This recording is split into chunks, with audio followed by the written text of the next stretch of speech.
16,000 টাকা মাসিক বেতনে চাকরি করে সরকারি কর্মচারী, অথচ তার বউ মেয়ে এগুলো কসমেটিক্স ব্যবহার করে মাসে 20,000 টাকা।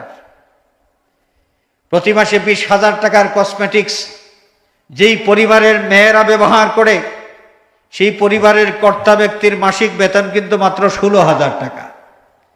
যে বাড়িতে থাকে সেই বাড়ি ভাড়া 35,000 টাকা। যে গাড়িতে চড়ে সেই গাড়ির দাম প্রায় 1 কোটি টাকা। আসলো কোত্থেকে এগুলো? বেটার নাম তো শঙ্করচন্দ্র না, বেটার নাম আব্দুল করিম, আব্দুল রহিম, আব্দুল আহাদ, আব্দুল সামাদ।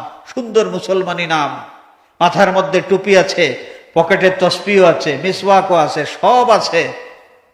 16,000 টাকা বেতনে এই বিলাসবহুল জীবন, এই জীবনের মালিক তিনি হইতে পেরেছেন কেমনে?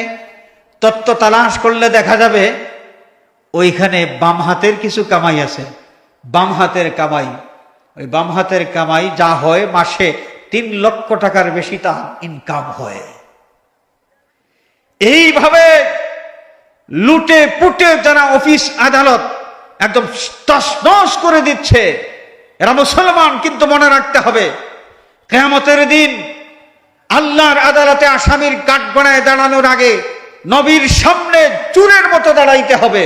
যেই নবী আশা করে গিয়েছেন যে আমার উম্মত দুনিয়াতে যারা বসবাস করবে আমার সুন্নত অনুসরণ করে চলবে, সেই উম্মত 2 নম্বরই, 3 নম্বরই, 5 নম্বরই করে তার জীবিকা নির্বাহ করে, তার জীবন যাপন করে, এই উম্মতকে দেখার পর নবী মোটেও খুশি হইতে পারবেন না।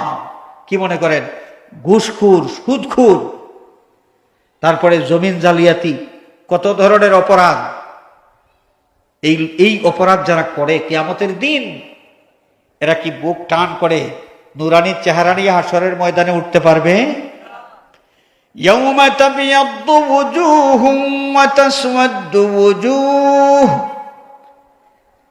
এই দুনিয়ার জীবনে মানুষের রং প্রধানত 3 প্রকার: ফর্সা, শ্যামলা এবং কালো। কিন্তু কিয়ামতের দিন মানুষ 2 রঙের থাকবে।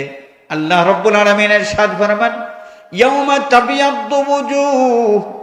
কিয়ামতের দিন এমন একটা দিন, যেই দিন কিছু মানুষ উজালা চেহারা নিয়ে, নুরানি চেহারা নিয়ে হাশরের ময়দানে উঠবে। ওয়া তাসওয়াদ্দু ওয়ুজুহ। আর কিছু লোক থাকবে যারা কালো চেহারা নিয়ে হাশরের ময়দানে উঠবে। আল্লাহর নবীর উম্মত দাবিদার, কোন ব্যক্তি যদি সুদখোর হয়, কোন ব্যক্তি যদি জমিন জালিয়াতি করে, জবরদখলের ব্যবসা করে, কোন ব্যক্তি যদি ঘুষখোর হয়, ব্যবসায়ী যদি পাবলিক ঠকাইয়া ব্যবসা করে, যে কোনোভাবে আয় রোজগার করার হারাম পন্থা অবলম্বন করে যারা জীবন চালায়, এই সমস্ত মানুষ কালো চেহারা নিয়ে হাশরের ময়দানে উঠতে হবে। আর আল্লাহর নবী ওই উম্মতকে দেখার পর নবী খুশি হবেন না, বরং নবীর কষ্ট লাগবে।